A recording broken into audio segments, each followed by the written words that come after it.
I have two comments and a question. First, I know that in response to your question about climate impacts and climate change in the area, Don Woobles and his co-authors recently projected for Chicago a projection where Chicago's climate is to become more like Atlanta's summers, but Chicago winters.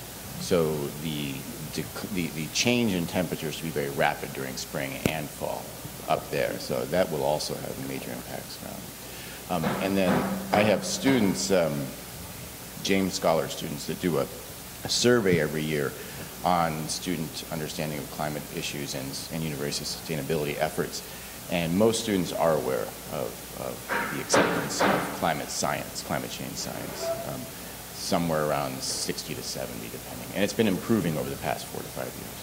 So my question is about water usage. You didn't talk about water usage and water plans, and it had not occurred to me. How does the university stand in terms of its sustainable water usage and what? Campus water usage has actually fallen about 25% from peak and is continuing to fall.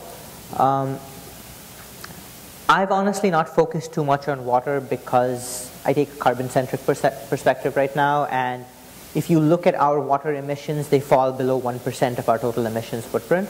So they're wrapped up in the other category. But there is a very strong correlation, at least for the campus, between water use and energy use. Because most of where we use water is in our fuel system at Abbott Power Plant, in cooling towers for our buildings and things of that sort. We thought ag water use would be dominant. It wasn't. That was kind of surprising. I have data on that somewhere that I can send you if you give me your email address afterwards. But we did set water reduction targets that parallel the energy reduction targets in the Climate Action Plan. Good job, Suhail. You mentioned sustainable landscaping, which fits into all of this, particularly converting the broadscapes of grass that we've planted around campus back into something that resembles the original ecosystem, which were prairies.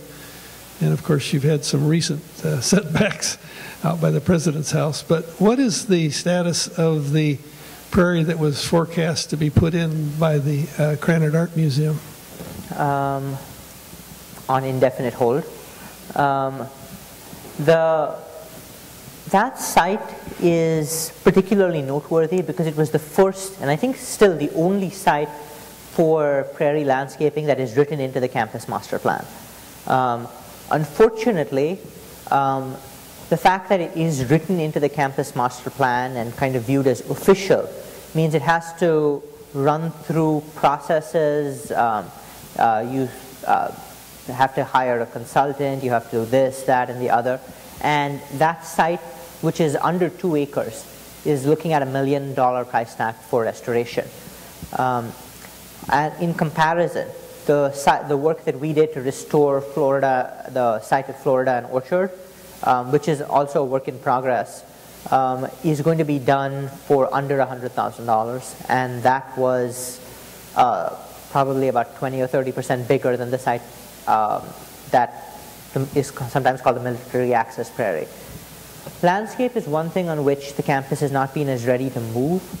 You've seen no-mow zones to some degree, kind of as a cost savings measure, but I think a big part of what this university really should be looking at is visibility of sustainability efforts beyond what happens within the buildings. And we have 400 acres, more than that, somewhere between 400 to 500 acres of open landscape on the campus, most of which is grass, and most of which should not be grass. Most of which is very nice, carefully mowed, manicured, fertilized lawn grass that doesn't really belong here, and that we put a lot of energy into maintaining. And a big part of that is the same thing with my hope to get 20 buildings with solar arrays on campus by 2015. It's not necessarily that we're going to produce with small solar arrays more than 3 or 4%, maybe 5% of a building's energy use.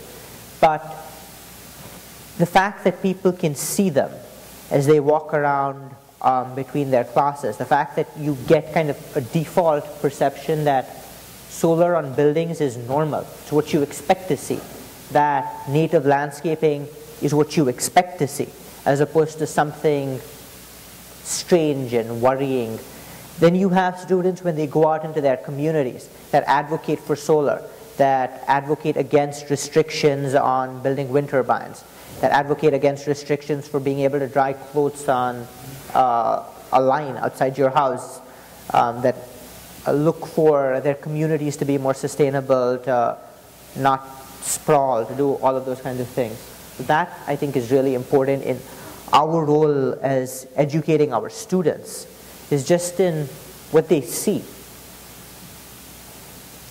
Suhail, I was curious if you have any information maybe on sort of the financial side or on the, I don't know, maybe the community reinvestment side, just thinking about numbers that are put out for, there was a headline the other day about, $1 billion kind of number for people, donations from the community to charitable funds.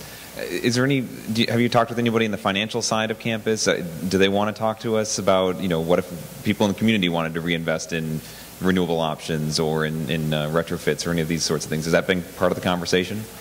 It's been a little bit of the conversation.